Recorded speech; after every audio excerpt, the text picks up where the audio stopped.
guys, welcome to my YouTube channel. My name is Rimal. This is my very first video, so please forgive me if I make any mistakes today.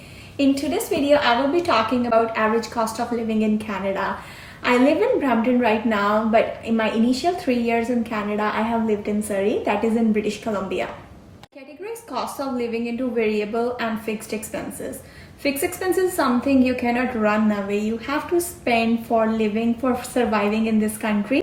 Variable expenses is something which you can manage and control depending on your pocket and the kind of lifestyle you want to enjoy here. Without wasting any time, let's jump into fixed expenses and discuss them in detail. So major fixed expense for someone who does not own a house here is accommodation expense that covers your rent. So rent charges varies province to province, city to city, and even locality to locality. For example, if we talk about Greater Toronto area, if you are looking for a one-room apartment in Toronto downtown, it's going to charge you around $1,800 to $2,000 approximately. But in Brampton, Mississauga, or Markham, you can easily get two-room basement for just $1,300 to $1,600. Another most important aspect that's related to your monthly rent is your utilities. Utilities cover your heat, hydro, and home internet. Most of the times it's covered in your monthly rent charges, but sometimes you are supposed to pay it from your pocket. So before you enter any lease with your landlord, make sure you discuss all this in detail. In case you have to pay for these utilities, it depends on the size of the family. So it varies from $100 to $200. Let's move on to another major expense, that is your groceries. No matter what part of the world you live in, you have to eat something to survive, right? So in Canada, for Asians, especially like us Indians, we have to do two kind of groceries.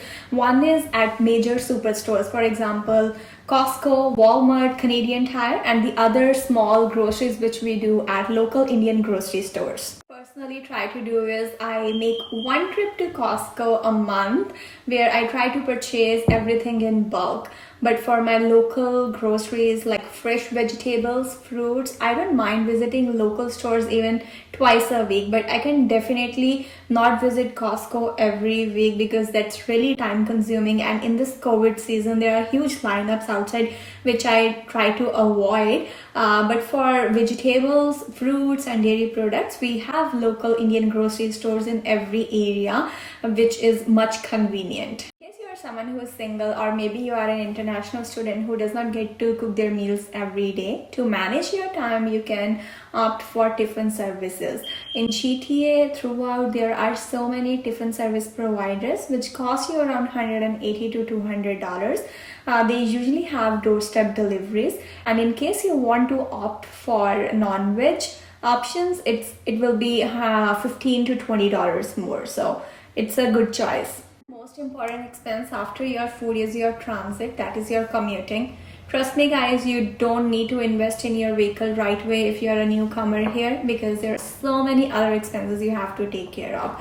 Commuting here is very convenient and easily accessible.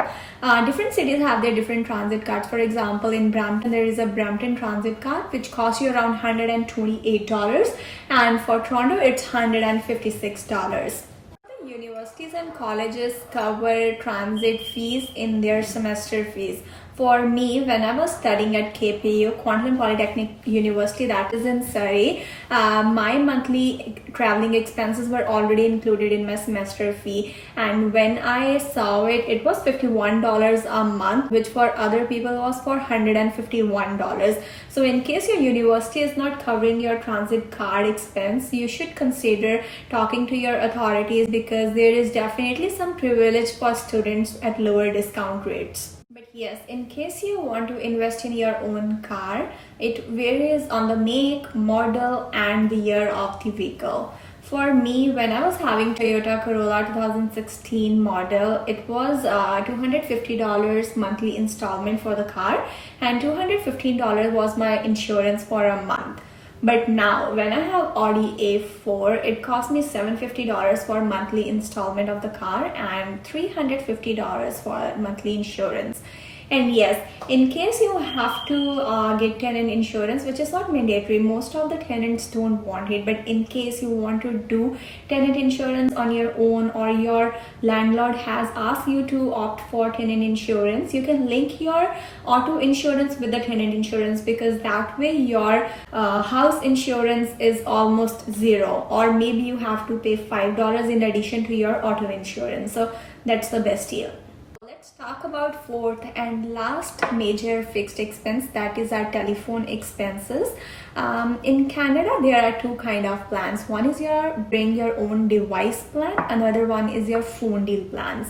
So bring your own device plan is highly recommended for somebody who is new in this country, because for phone deal plans you have to enter into a contract of minimum 2 years, and it's on a bit higher expensive side comparison to your normal data, text and talk plans, which cost you around $40 to $50. I have worked in telecommunication industry for my initial 2 years here, and to my knowledge, I believe Fido and Chatter provide great deals for students and new immigrants here. But yes, if you want to get a new phone, you have to enter into a contract, and there are different terms and conditions. For example, right now I have iPhone 12 Pro Max, which cost me $41 a month for the phone, and $75, that is an infinite data plan. This is the only plan you have to go with if you want to get a device with it, and it definitely depends what kind of promotions and deals are going on at the time you want to purchase your phone. Yes, another important aspect for your phones is if you are a family of 2 or more, you can add new lines to your existing account. Just like us, my sister, she is paying $41 for the phone and $45 for her talk, text and data plan, where I am paying $75 for this plan and $41 for my device plan. So that way it saves you a lot of money, and for every additional account to your existing line, it will give you higher discounts.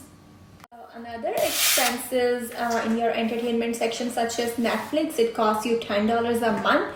Amazon Prime, it costs around $9 a month. Yes, but if you want to go for a movie night with your buddies, it's $13 a person. Yeah, other than that, it merely depends on a person how frequently he or she wants to go on a vacation, or how much time you want to spend in shopping malls shopping. So to my knowledge, this is average monthly expenses. If you have any questions, you can ask me in the comment section below. And this is my first video. Please forgive me if there are any mistakes, and I hope you guys enjoy this video. Like, subscribe and share my video. Hope to see you guys very soon. Bye for now.